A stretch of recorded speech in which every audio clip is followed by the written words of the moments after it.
We're joined now by Republican Congressman from New Jersey and member of the House Foreign Affairs Committee, Chris Smith. He's also on the bipartisan task force for combating anti-Semitism in the Israeli Allies Caucus. Congressman Smith, thank you for joining us. I want to start just with your reaction to the latest of what we're seeing out of Israel, the release of 2 hostages, and now, of course, tensions simmering not only in the south with Gaza, but as you heard maybe from our reporting, also in the north with Lebanon and Hezbollah.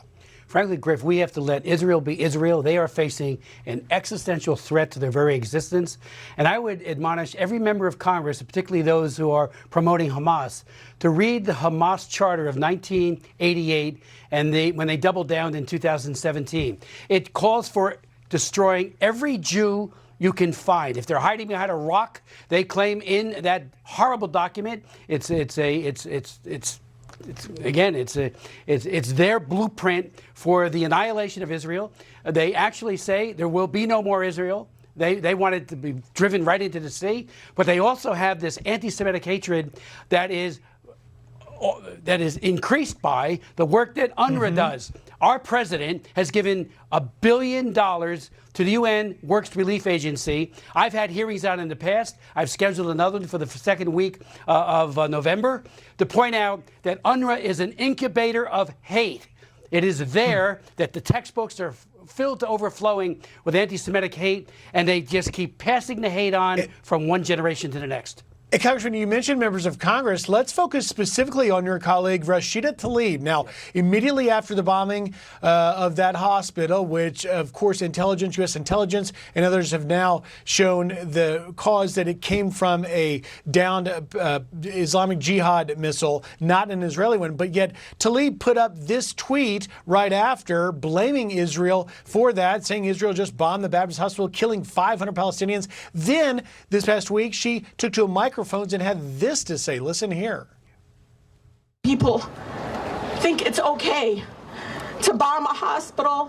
President Biden, not all America's with you on this one. And you need to wake up and understand that.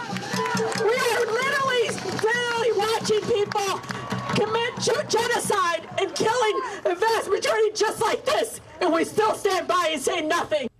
Congressman, has she lost, in your opinion, moral clarity on what is happening? And should there be some consequences for her? I would add credibility to clarity. The fact that the information and the facts on the ground point out clearly and unmistakably, and it's been endorsed by President Biden himself, who has looked at it, and the intel community over here in the United States, it was the rockets that were emanating out of Gaza that crashed into or right next to that hospital.